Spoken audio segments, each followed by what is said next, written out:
Hey guys, welcome to Wild Willy's Reptile Zoo's YouTube channel. We are so happy to have you guys and get a good introduction today with our first YouTube video. I'm Wild Willy, this is Wade, and if you look below us, you'll see Albus, our sulcata tortoise, out just grazing. We're getting them out in the sunlight today to let them enjoy and soak up some of this beautiful weather here in southern Indiana. So, without further ado, I would really like to tell you a little bit about myself and about our business, Wild Willy's Reptile Zoo. So, back in 2018, we had taken in a bunch of reptiles throughout the previous 7 years, where we just had friends, family, people on Facebook that just didn't want to keep or care for their animals anymore. So we took them in. A little bit about myself. My first love as a child at 5 years old was reptiles. I found a baby ringneck snake outside of where I was living and just instantly fell in love with reptiles. It was literally love at first sight. From 5 years old until I was 15, I was always catching reptiles, bringing in salamanders, which are amphibians.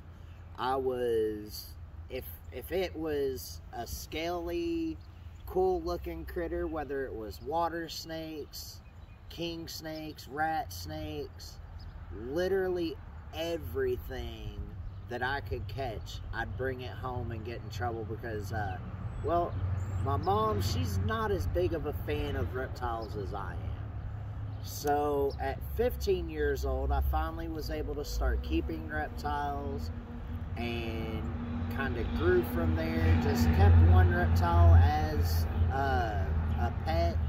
And then at about 20 years old, 21 years old, may have even been a little bit older. I'm getting older, so my memory's not as good. But anyways, I started working at Riverbend Reptiles in Greenville, Indiana under Ken Saylor. And at this point, I just went head in first into getting into reptiles. Started really learning about them, picking up knowledge. Ken introduced me to reptile expos, which was absolutely phenomenal. And then from there, I started breeding leopard geckos. I had a couple rainbow boas, had all kinds of different snakes. And now to fast forward to 2018, is when we decided that we had about 18 to 20 animals at that point. And another big influence who I loved growing up was Steve Irwin. And then another big influence that I found out about when I worked at Riverbend Reptiles was a fella that some of you guys probably haven't heard of, but if you're real big into reptiles, I know you've definitely heard of him, and that's Brian Barczyk, who is now currently my biggest inspiration, right? So I started watching him on Snake Bites TV, and now he has a vlog that he runs Tuesday through Sunday. Videos are uploaded at 9 a.m., and I was an everyday watcher. And in 2018, he announced that he was doing a reptarian. And oh my gosh, I was like, he's doing a reptarian. This is so cool. This is awesome. And throughout watching his vlogs, I began to understand, and he always says, you know, go after your dreams, chase your dreams, live your dream. You know, if it's something you want to do and you're passionate about, you have to follow your dreams, right? Well, he did, and then it come to my attention that he has no college degree. He started when he was 18, or even, I think, 16 or 17 years old, and he was breeding colubrids, and he was one of the front runners in breeding Burmese pythons and ball pythons. Gosh, there's countless ball python morphs that he literally was the world's first person to produce these animals. So it come to my attention that he didn't have a college degree. And I had all these animals that we were keeping and caring for.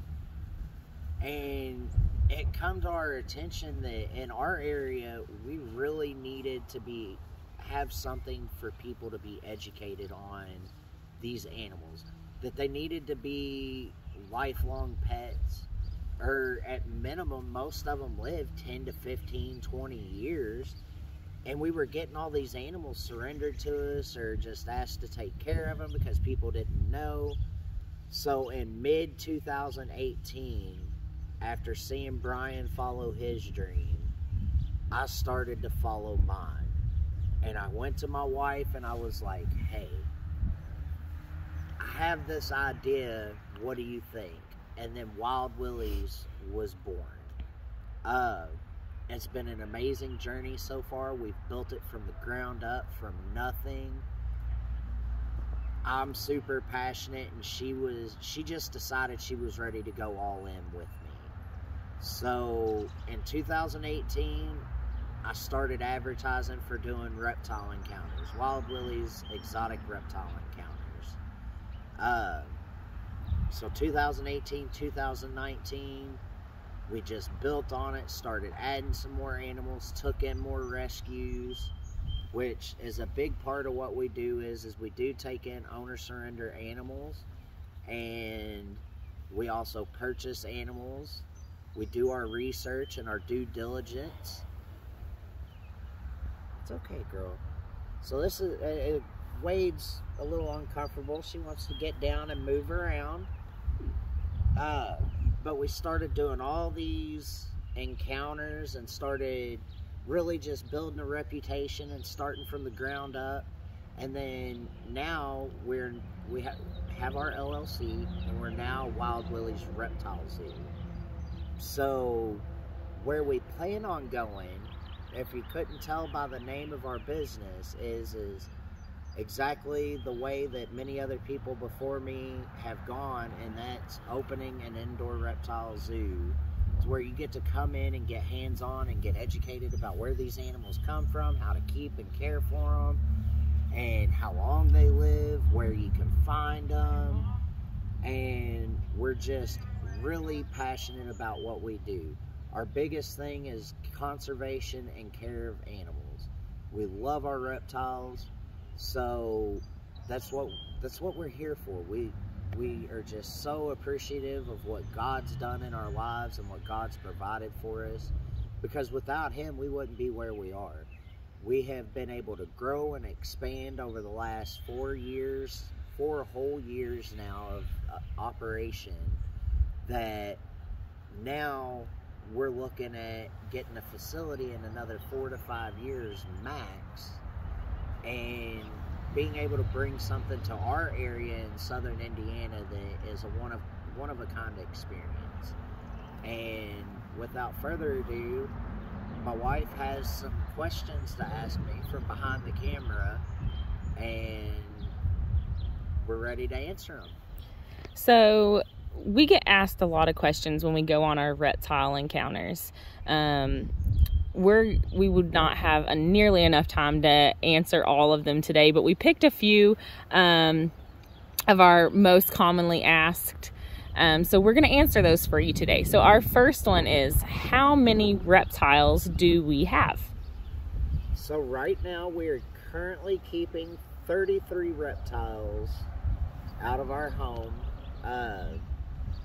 That's been over the last, like I said, 4.5, almost 5 years as of this summer, where we've either taken the reptiles in from people who could no longer care for them or didn't have time for them, all the way to animals we have purchased throughout the last 5 years almost, to be able to bring on these encounters so people can get hands-on with them and be very passionate for reptiles, just like we are. We love to share the love and joy and the happiness that keeping reptiles brings to us. to our community and surrounding counties around us, even over in our neighboring state of Kentucky. We go over there and share the love over there also.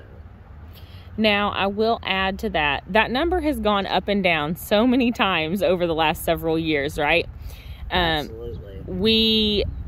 Where we do take in those owner surrenders, we do small rehabilitation, and we raise them up, get them healthy, and we do rehome some of those animals, or we might breed or whatever else and then turn around and sell animals. So our numbers go up and down all the time.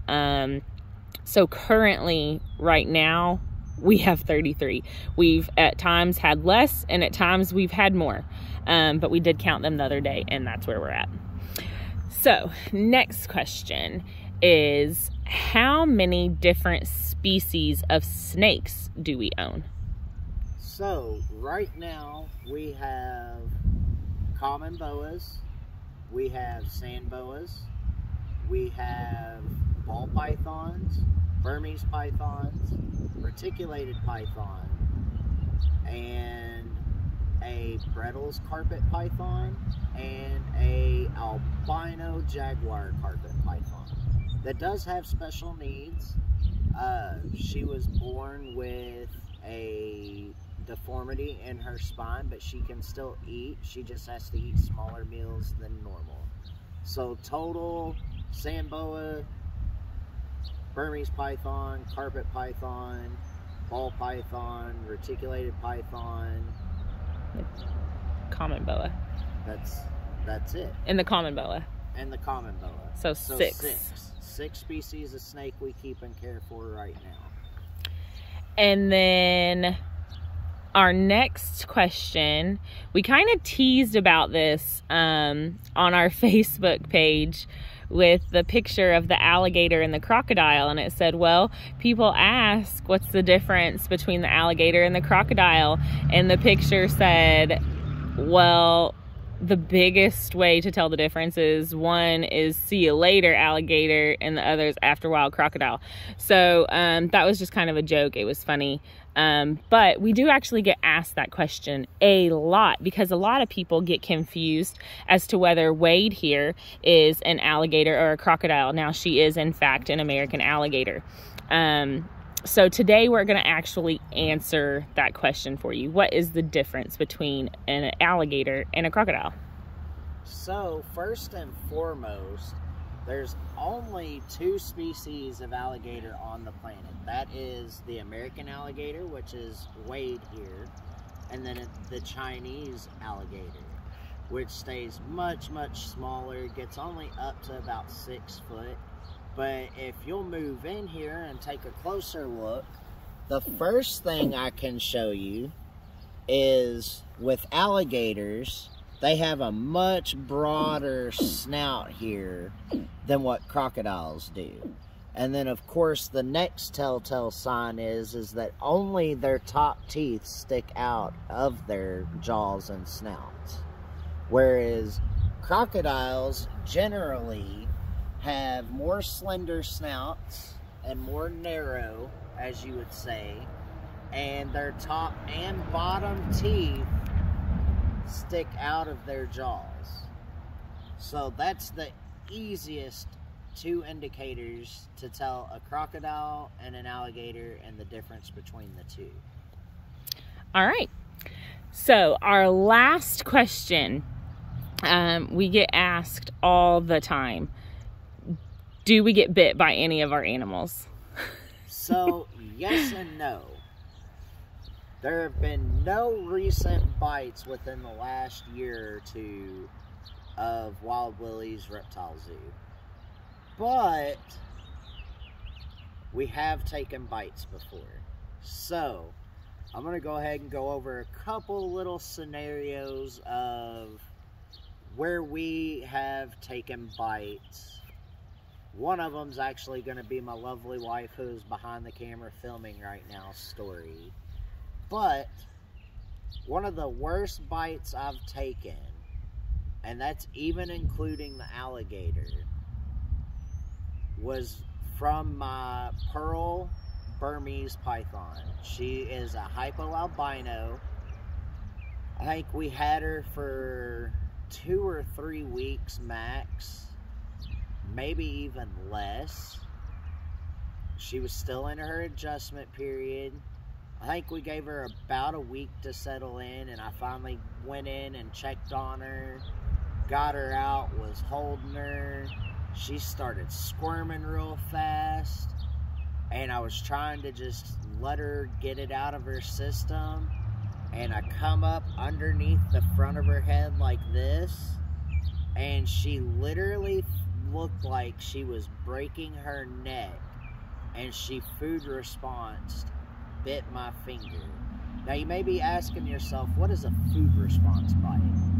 Well, she bit my middle finger and then proceeded to wrap and coil around my hand. And she was only about 2 foot at the time. But man, was it one of the most painful snake bites I've ever taken. Most of the time, you're not going to catch a food response bite from any snake really. It's more of a defensive bite. So we ended up having to take her, my hand wrapped. I'm just sitting there going, ow, ow, ow. My wife comes running back, and she starts freaking out because she's not ever seen anything happen like this before. And I was like, babe, calm down. We'll take her to the sink. We tried rubbing alcohol at first. That was a no-go. Couldn't get it in her mouth, so we took cold or hot water. I'm wanting to say it was hot water. Got it hot, and then just stuck her hand my hand underneath, and she let go. The second worst bite that I've taken was actually from her. You'll hear most reptile keepers say this, but almost 99.99% of the time, when you get bit by one of your animals, you made a mistake. It was quote-unquote operator, owner error, that a mistake was made somewhere along the line. And okay, I have to pause for a second. Look how cute this is. Oh my gosh. These just came around the backyard. Look at them! They got babies! Oh my goodness, how cute! And that is why our videos are raw and uncut right now. I know that was a squirrel moment, but that's so cute. They just popped up in the backyard. How adorable. Where did Sorry. our tortoise go? He's right over there. Okay. Glad you're keeping track of him. I'm focused on the camera. You're focused on the geese. So anyways, it's an owner-operator error, so to speak, when it comes to reptiles. I'm not going to demonstrate with her today because it'd be a much severe bite at the size she's at now. But I was doing a reptile encounter. I got complacent and got bit in the throat. That was a pretty severe bite. Could have been severe, but there was next to no damage. She was a lot smaller than this. Needless to say, now I'm not as complacent with the alligator. Not complacent at all. She is a really good gator. These guys do not make great pets for everyone. Just want to throw that disclaimer out there. They don't even make great pets. She is used for an animal ambassador. She has plenty of space. She's got high quality filtration. They're not great pets. Don't go and impulse buy an alligator just because you see somebody with an alligator who has one that they keep. They're just not great pets. I can't reiterate that enough. We actually have 2 rescue alligators because people went out and impulse bought the alligators. So again, don't do that. Don't be that person that goes out and impulse buys an alligator.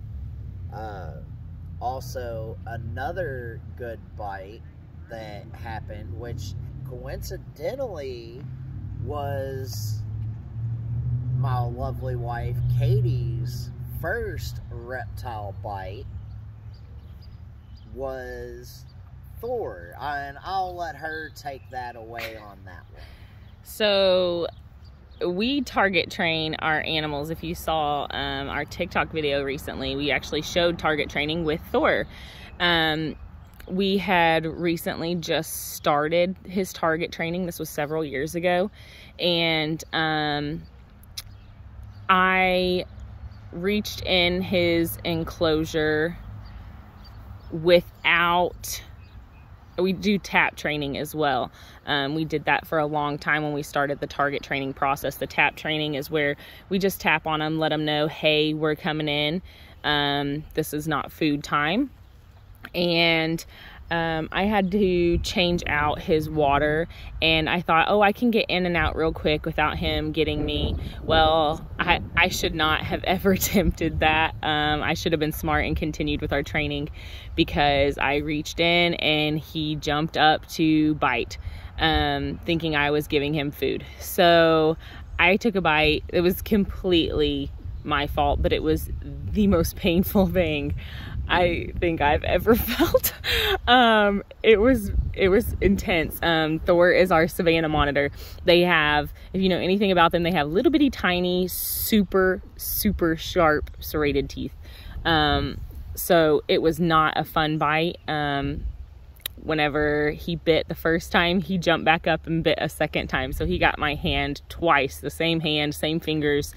It was very painful, but again, completely my fault, because I wasn't following through with the training. Oh, Wade is peeing on Will. That's a risk you take with the reptiles, unfortunately. And whenever she's done, whenever she's like, okay, I've had enough, she pees. That's what she does. That's how she lets us know. She's like, Dad, stop holding me, just put me down. Okay, so I guess that was it, right? Yep, that's everything we're going to cover today. Forgot to say this at the beginning of the video, but please like, subscribe, and click the bell notification so you'll be notified when our videos are first uploaded.